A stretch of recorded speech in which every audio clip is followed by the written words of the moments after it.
Jemaat yang dikasihi Tuhan, silakan berdiri untuk menghadap Tuhan dan menyembah-Nya serta memuliakan nama-Nya karena kasih-Nya besar atas kita. Mari bernyanyi dari NKB 7, baitnya yang pertama dan baitnya yang kedua.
Jemaat yang dikasihi Tuhan, mari berdoa. Ketika Tuhan Allah hadirkan kami di tempat ini, kami mengucap syukur dan terima kasih karena kasih sayang, karena anugerah Tuhan, berkat Tuhan senantiasa kami rasakan di sepanjang kehidupan kami. Bapa, kami akan memulai peribadahan kami.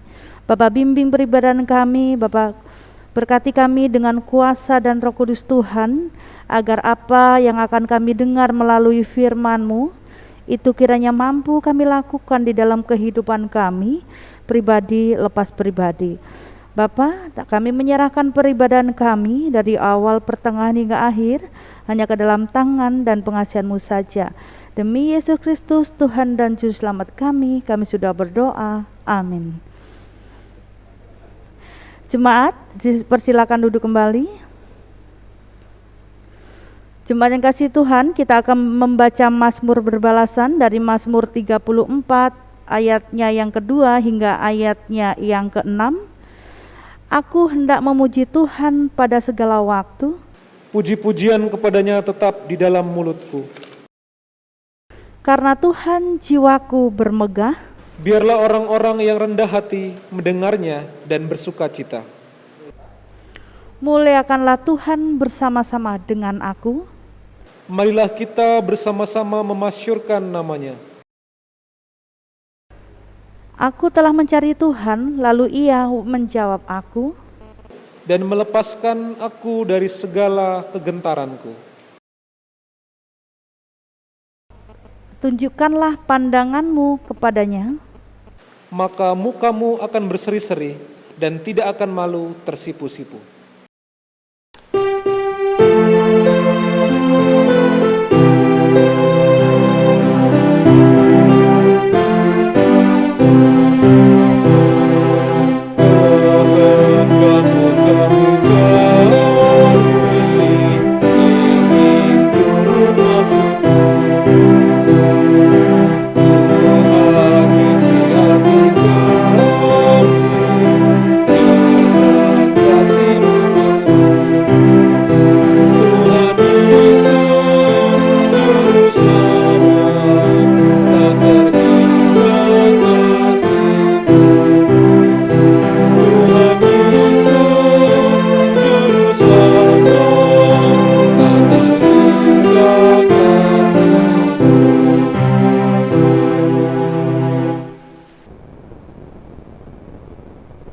Jemaat Tuhan, marilah kita berdoa.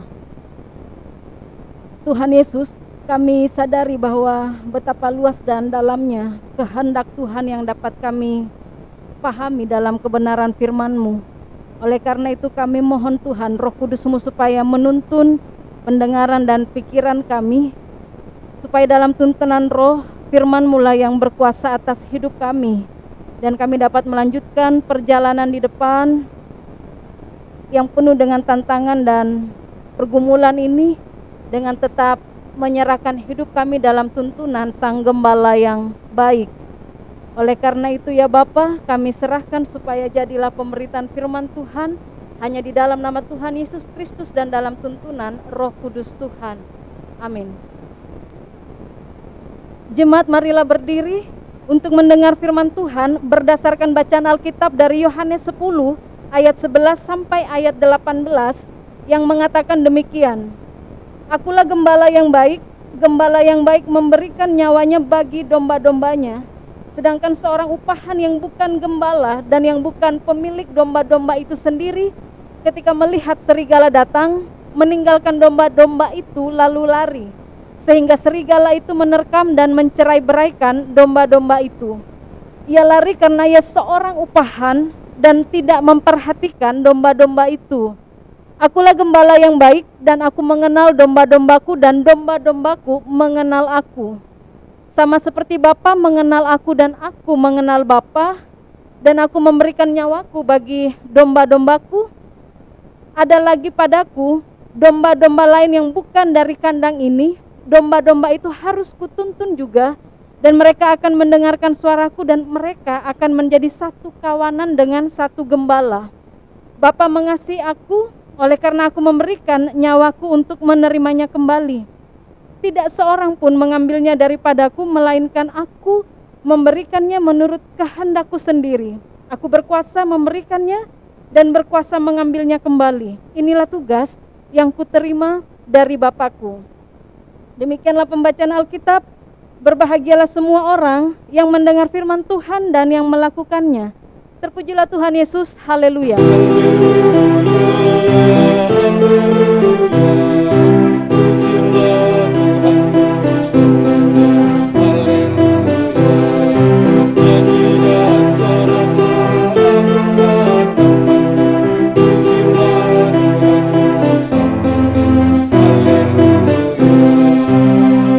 Disilakan duduk kembali.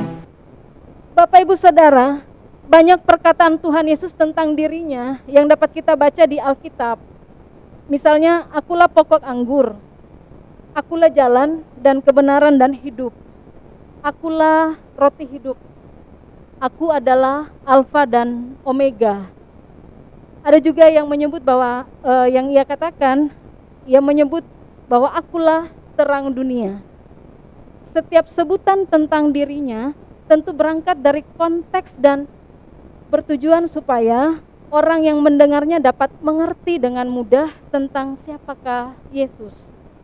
Pembacaan saat ini kita membaca bahwa Yesus juga berbicara tentang dirinya atau menyebut dirinya yaitu sebagai gembala yang baik. Tidak hanya di Perjanjian Baru, dalam Perjanjian Lama pun kita dapat membaca bahwa Tuhan seringkali disebut sebagai gembala dan umat sebagai kawanan domba. Misalnya kalau kita membaca di Mazmur 23 ayat 1, di situ menyatakan Tuhan adalah gembalaku, takkan kekurangan aku. Di Mazmur 95 ayat 7 menyatakan sebab dialah Allah kita dan kitalah umat gembalaannya dan kawanan domba tuntunan tangannya. Kalau kita membaca di kitab Yesaya 40 ayat 11, di situ menyatakan bahwa seperti seorang gembala, ia menggembalakan kawanan ternaknya dan menghimpunkannya dengan tangannya. Anak-anak domba dipangkunya, induk-induk domba dituntunnya dengan hati-hati. Dari ayat 11 sampai ayat 18, kitab Yohanes pasal 10 ini, Bapak Ibu Saudara dan anak-anak Tuhan, kita membaca 2 kali kata aku adalah gembala yang baik. Itu bisa kita lihat pada ayat yang ke-11 dan di ayat yang ke-14. Yang pertama, kalau kita memperhatikan bagian ini, Ibu Bapak, kata gembala yang baik disandingkan dengan seorang upahan. Kalau kita baca dari ayat yang ke-11 sampai ayat yang ke-13. Letak perbedaannya yang mau dituliskan di situ ialah kalau gembala memberikan nyawanya bagi domba-dombanya, sedangkan seorang upahan ketika melihat serigala datang maka ia lari. Dan domba-domba pun lari kemana-mana, yang bahasanya di situ dikatakan tercerai-berai Lalu serigala bisa menerkam domba dan seorang upahan memang tidak memperhatikan domba.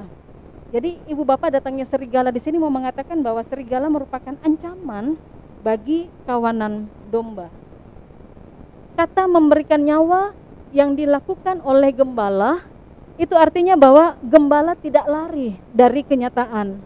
Gembala tidak mementingkan keselamatan dirinya, tetapi keselamatan domba-domba. Gembala bahkan sedia memberikan yang terutama di dalam hidupnya, yaitu nyawanya sendiri. Gembala sedia mengorbankan hidupnya untuk mencari, melindungi, dan menyelamatkan domba-domba. Kalau itu adalah gembala yang baik, maka seorang upahan tindakannya ya sebaliknya. Orang upahan bukanlah pemilik domba. Ia tidak prihatin dengan nasib atau keadaan domba. Yang penting menerima bayaran, upah, itu adalah mata pencaharian, bukan panggilan. Jadi ya sudah cukup sampai di situ saja. Tidak lebih dari itu, apalagi sampai harus mengorbankan dirinya. Pada bagian ini, jemaat Tuhan gembala yang baik dan seorang upahan artinya terlihat sangat kontras di dalam tindakan mereka ketika diperhadapkan dengan tantangan. Gembala yang baik dan seorang upahan itu teruji ketika menghadapi saat yang berat, bahkan ancaman dari luar. Itu bagian pertama yang bisa kita lihat dari ayat 11 sampai ayat yang ke-13. Selanjutnya, dari ayat 14 sampai ayat 18, gembala yang baik ini disebut mengenal domba, dan begitupun sebaliknya, domba mengenal gembala. Konteks saat itu, Bapak Ibu Saudara, domba-domba memang hidup bersama gembalanya selama bertahun-tahun, dan seringkali domba-domba mempunyai nama masing-masing. Domba mengetahui dan mendengar suara gembalanya, dan bahwa mereka tidak akan menjawab suara dari orang lain, maksudnya yang bukan gembalanya. Relasi gembala dan domba sampai pada tahap itu mau menunjukkan bahwa ada pemeliharaan secara terus-menerus dari gembala kepada kawanan dombanya. Bagian kedua ini memang berbeda dengan bagian yang pertama. Kalau bagian pertama, gembala yang baik itu disandingkan dengan seorang upahan, maka bagian kedua ini Yesus menyebut diri sebagai gembala yang baik karena ia menunjuk kepada Bapa. Bapa mengenalnya, maka Yesus juga mengenal domba-dombanya. Bapa mengasihi Yesus, maka Yesus juga mengasihi domba-dombanya. Artinya dalam dan kuatnya hubungan Yesus dengan Bapa itu menjadi sumber atau menjadi dasar hubungan Yesus sebagai gembala dengan umat yang adalah kawanan domba-dombanya. Tantangan yang dihadapi para domba, kalau bagian pertama itu disebutkan serigala, tantangan yang datang dari luar, maka bagian yang kedua ini bisa kita pahami adalah dapat juga ada tantangan yang datang dari dalam. Tantangan yang datang dari dalam ini yang bisa kita lihat tentang domba-domba lain yang bukan dari kandang. Artinya tadi yang dipakai pertama serigala, yang kedua memang domba tapi bukan berasal atau bukan yang ada dari dalam kandang itu sendiri. Kalau kita baca di ayat yang ke-16, artinya ya domba-domba yang lain ini bisa kita pahami sebagai hadirnya pengikut Kristus di luar komunitas. Kebaikan sang gembala, walaupun hadir domba-domba lain yang bukan dari kandang, kita lihat ibu bapak saudara bahwa kebaikannya dapat ditegaskan dalam beberapa tindakan Yesus. Yaitu yang pertama, kita membaca di situ bahwa Yesus bukannya mengusir domba yang lain itu karena bukan dari kandang itu. Yesus bukan memisahkan domba yang lain itu dengan domba-domba yang ia sudah kenal. Yesus bahkan tidak membinasakannya, tetapi yang dikatakan di situ bahwa tindakan Yesus adalah menuntun domba yang lain itu supaya mereka juga mengenal dan bahkan menjadi satu kawanan domba, menjadi satu kandang dan satu gembala. Berada pada satu kandang dan mempunyai satu gembala. Tindakan Yesus sama, artinya baik kepada domba-domba yang sudah dikenal maupun kepada domba yang lain. Kebaikan itu nyata, tidak pilih kasih, sama-sama berada dalam tuntunan Sang Gembala. Artinya di dalamnya juga mau menunjukkan bahwa Yesus terbuka, tidak eksklusif, tidak hanya melihat pada siapa yang menjadi kawanan dombanya yang sudah ia kenal, tetapi meluaskan kasihnya itu kepada siapapun yang masuk dalam kawanan domba gembalaannya. Itu bagian yang pertama. Lalu Bapak Ibu, ada bagian kedua yang dituliskan tentang tindakan Yesus terhadap domba-domba lain yang tidak dari dalam kandang itu, bahwa Yesus tidak membiarkan orang lain untuk mengambilnya dari Yesus, tetapi Yesuslah yang akan memberikan menurut kehendaknya. Artinya ya, Yesus tetap berdaulat dan berkuasa penuh dalam kehidupan domba-domba lain. Pengorbanan Tuhan Yesus, sengsara, kematian dan kebangkitannya, mau dikatakan bahwa itu juga menjadi bagian dari domba-domba lain, sehingga Yesuslah yang berkuasa untuk memberikan menurut kehendaknya. Bapak, Ibu, Saudara, dan anak-anak Tuhan, firman Tuhan menyampaikan tentang Yesus sebagai gembala yang baik. Tentunya memberikan kekuatan bagi kita anak-anaknya dalam perjalanan kehidupan yang sudah kita tempuh hingga saat ini. Harus kita imani bahwa semuanya ini karena tuntunan Sang Gembala. Maka dalam iman kepada Dia, kita pun tetap menyerahkan perjalanan selanjutnya untuk terus berada dalam tuntunan Sang Gembala yang baik itu. Kebaikan Sang Gembala pastinya selalu nyata di dalam atau melalui peristiwa kehidupan apapun yang dialami oleh kita anak-anaknya. Oleh karena itu, mari kita bersyukur kepada Tuhan Yesus atas segala kebaikannya. Mari bersyukur dengan tidak jemu-jemu, karena kita selalu mendapati atau memahami, merasakan dan mengalami kasih-Nya senantiasa melingkupi kita. Atas pengorbanannya di kayu salib demi keselamatan kita umatnya, itu juga menyatakan tentang besarnya kasih Tuhan bagi manusia dan dunia ini. Dalam syukur kepada Dia, maka mari kita pun tetap berharap dan mengimani akan kasih dan karyanya yang akan terus menuntun kita keluar dari pergumulan dan masa-masa berat atau masa-masa sukar yang mungkin saat ini juga menjadi bagian kita. Mengimani bahwa tuntunan Tuhan selanjutnya akan tetap menjadi bagian kita, sehingga kita pun akan dimampukan untuk melihat anugerah Allah di setiap perjuangan yang masih akan berlanjut. Dalam proses pemilihan, dalam proses pengadaan diaken dan penatua di tengah jemaat GPIB, tentu jemaat Tuhan setiap gereja GPIB dimanapun berada sedang mempersiapkan banyak hal untuk pengadaan diaken dan penatua masa tugas 2022-2027. Seluruh warga Sidi Jemaat, marilah kita membuka hati dan kehidupan kita pada Tuhan, agar ketika panggilan pelayanan di masa tugas berikutnya menjadi bagian kita, maka mari kita merespons panggilan Tuhan itu dengan penuh syukur. Sebab dalam kelemahan dan ketidakmampuan yang dimiliki oleh kita anak-anaknya, ada gembala yang baik, yang sedia mengulurkan tangan, menopang, dan menuntun kita kepada tujuan yang Bapa kehendaki. Karya Sang Gembala atau kebaikan Sang Gembala tidak perlu diragukan, karena sudah terbukti bahwa pengorbanan di kayu salib, tubuh dan darahnya pun Ia beri dan tercurah demi keselamatan kita. Dengan demikian, segala sesuatu yang kita perlukan untuk pelaksanaan panggilan dan pengutusan yang Ia kehendaki bagi kita, pastilah Bapak, Ibu, Saudara, Allah sanggup mengaruniakan untuk kita, para pelayannya. Biarlah komitmen untuk memberi diri dipakai oleh Allah, itu yang menjadi tema renungan pada ibadah hari ini, yaitu gereja yang memberi diri. Itulah yang menjadi bagian kita dan komitmen kita sebagai domba-domba yang mengenalnya.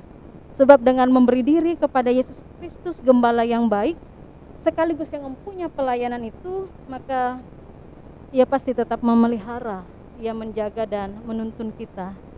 Tidak ada satu tantangan, tidak ada satu ancaman, baik dari dalam maupun dari luar, yang kita hadapi dalam kehidupan ini yang luput dari perhatian dan pertolongannya. Amin.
Jemaat Tuhan, marilah kita berdoa.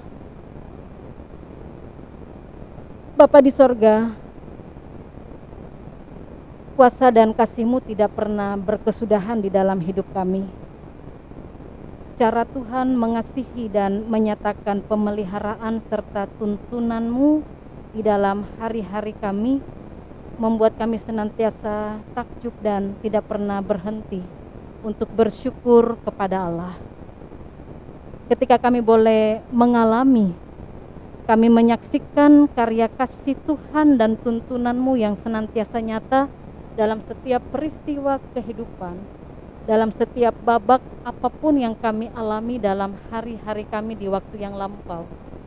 Kiranya membuat kami untuk tetap bercerita tentang karya kasih dan kebaikan serta tuntunan Tuhan itu bagi sesama kami dan juga bagi setiap orang yang Tuhan hadirkan sehingga mereka pun semakin mengenal Tuhan, dan setiap orang yang boleh mendengarkan kesaksian kami tentang kasih, tentang kebaikan dan tuntunan Tuhan, tuntunan Sang Gembala yang baik itu juga dapat melihat pada kebesaran kuasa dan kasih Tuhan. Tolonglah ya Tuhan, kiranya gereja-gereja yang Tuhan utus untuk memberitakan karya kasih Tuhan dan karya penyelamatan Allah dalam setiap aktivitas pelayanan, persekutuan dan kesaksian gereja akan dimampukan untuk melaksanakan panggilan dan pengutusan sesuai dengan kehendak Tuhan, dan nama-Mu lah yang dimuliakan. Kami berdoa Bapa, ketika umat-Mu juga dalam setiap keberadaan mereka memohonkan banyak hal kepada Tuhan, kesembuhan di tengah kesakitan, kekuatan di tengah kelemahan, memohonkan campur tangan Tuhan dalam setiap pergumulan, memohonkan banyak hal, berkat dan rejeki untuk pemenuhan kebutuhan hidup setiap hari. Kiranya ya Tuhan, Engkau juga boleh menyertai setiap keberadaan umat-Mu dan boleh memberikan yang terbaik dalam perjalanan kehidupan anak-anak Tuhan. Sehingga dalam gumul dan perjuangan serta keberadaan apapun yang dialami oleh setiap umat Tuhan, mereka semua juga boleh merasakan tentang cinta kasih Tuhan yang senantiasa merangkul, dapat merasakan tuntunan Tuhan dalam sebuah proses untuk tetap menyaksikan kepada kuasa dan kasih Tuhan yang terus memelihara dan menyertai kehidupan anak-anak Tuhan. Bapa di sorga, kami berdoa untuk negara dan bangsa kami, bahkan dunia ciptaan-Mu, supaya Tuhan juga boleh hadir dan berkuasa di dalamnya, senantiasa menolong untuk setiap umat Tuhan yang hadir di dalamnya, yang Tuhan karuniakan dalam setiap tugas tanggung jawab, panggilan dan pengutusan kehidupan bersama di tengah-tengah negara dan bangsa bahkan dunia ini adalah kehidupan yang boleh tetap hidup bersama di dalam kasih Tuhan, saling menghargai, saling menghormati, dan kehidupan negara dan bangsa ini pun terus berada di dalam berkat Tuhan. Ya Tuhan, dengarkanlah doa kami, karena kami hendak mengakhiri doa ini dalam doa Bapa kami secara bersama-sama. Bapa kami yang di sorga, dikuduskanlah nama-Mu, datanglah kerajaan-Mu, jadilah kehendak-Mu di bumi seperti di sorga.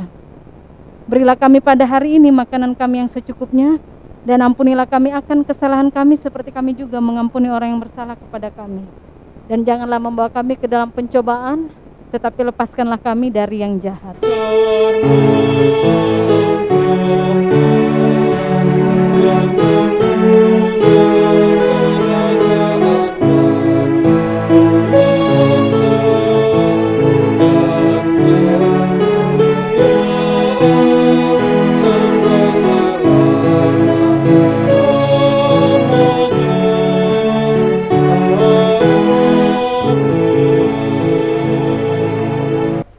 Jemaat yang dikasihi Tuhan, mari kita mengungkapkan syukur dengan hati penuh dan tangan kita.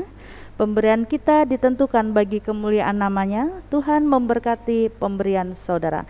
Mari bernyanyi dari KJ 441, baitnya yang pertama dan baitnya yang kelima.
Jemaat yang dikasihi Tuhan, mari berdiri dan menyerahkan persembahan kita kepada Tuhan dalam doa syukur. Mari berdoa.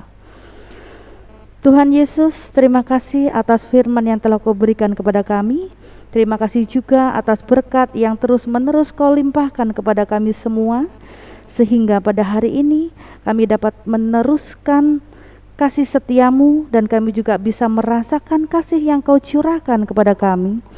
Ya Bapa, kami telah memberikan sebagian dari apa yang kami punya. Kiranya apa yang kami punya, yang bisa kami berikan ini, kiranya dapat menjadi berkat bagi persekutuan-Mu di tempat ini.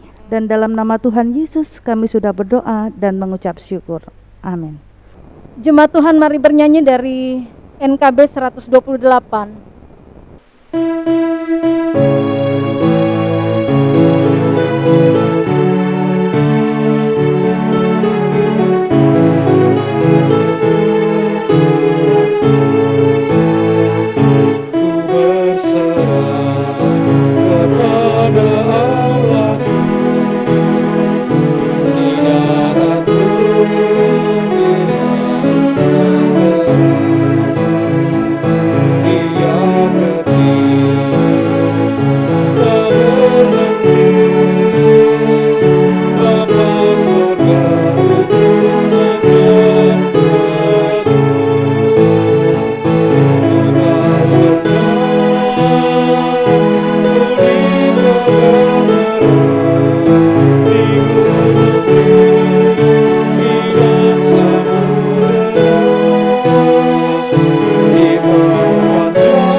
Sekarang terimalah berkat Tuhan. Allah sumber pengharapan memenuhi kamu dengan segala sukacita dan damai sejahtera dalam iman kamu, supaya oleh kekuatan Roh Kudus kamu berlimpah-limpah di dalam pengharapan.